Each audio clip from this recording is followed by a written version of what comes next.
guys! Welcome back again with another vlog. So for today's video, meron tayong guest.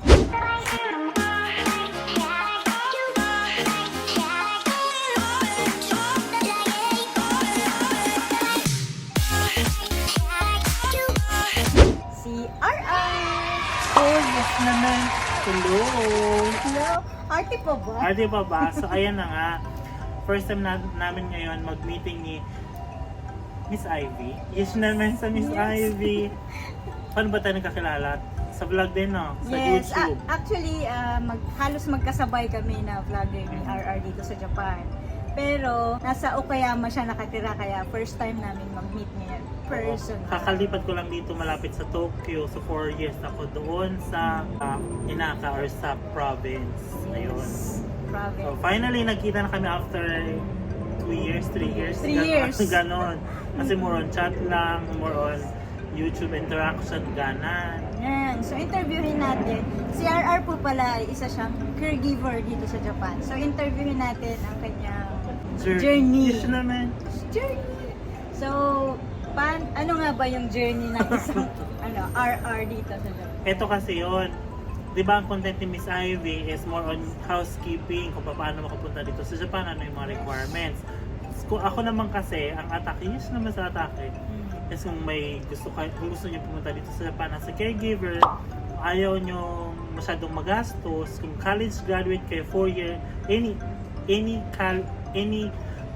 hirap. Any 4 years course, Yes. like education or kahit ano pa man, pasok kayo sa banga as long as may NC2 kayo na caregiver. Kung wala naman kayong, o kung hindi naman, ulit. Huy.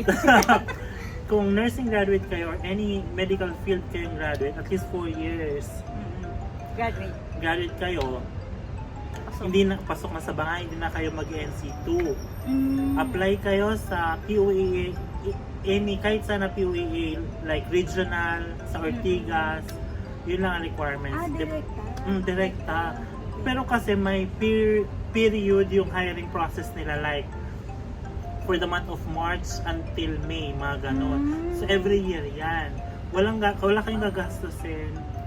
Kung sa agency naman, meron naman agency like Magsaysay, di ba? Ano pa ba?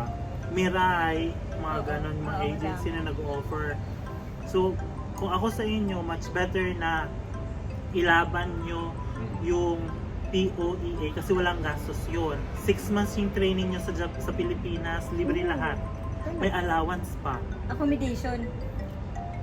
Kasi ngayon parang may pandemic pa. Online ang ano.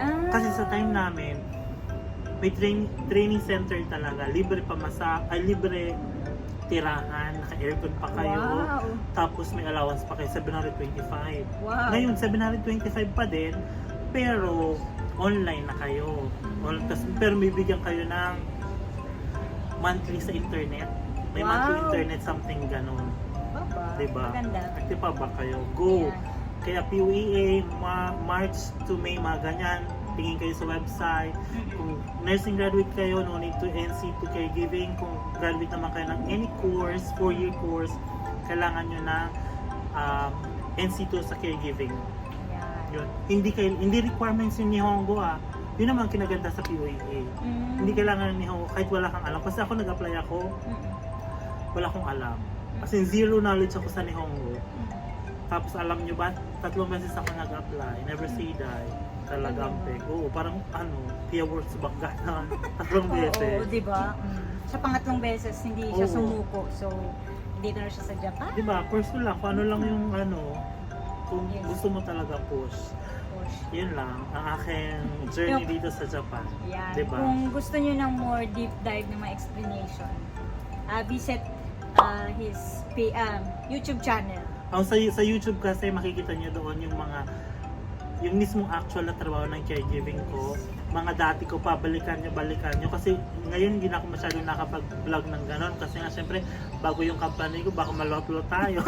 Oo, lumipat na siya dito Lumipat sa na ako. Tokyo. So, iba na yung company niya. Iba na yung company, kaya wala akong masyadong vlog about sa trabaho ko. Doon sa dati ko pwede mag-video kasi.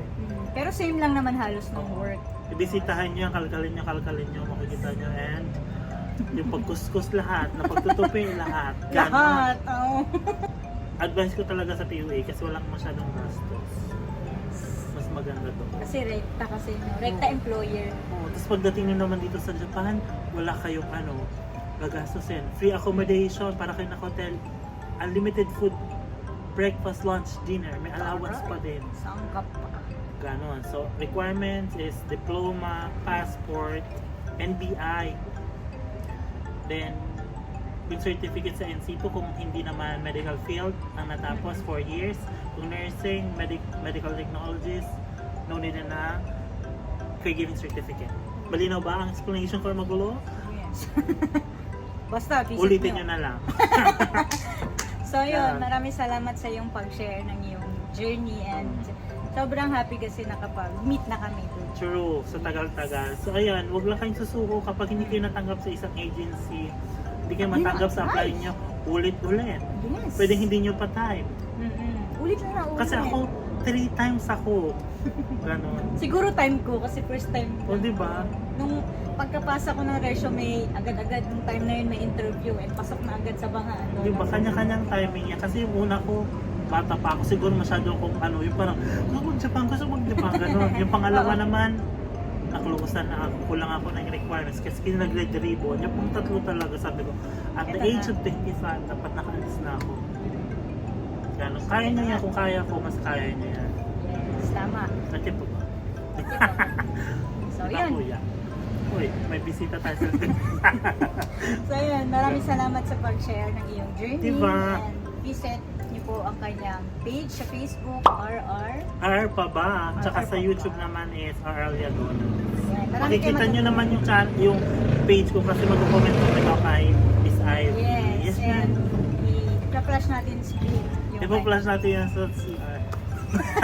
So yun, Charot dito, lang. dito na namin i-close ang aming vlog. Short vlog lang to para sa inyo. Maraming salamat. Maraming salamat. Follow Active niyo pa po ba? siya. Maraming salamat. Active pa ba? Yes naman. Yes, sure. Maraming salamat. Patali. Bye.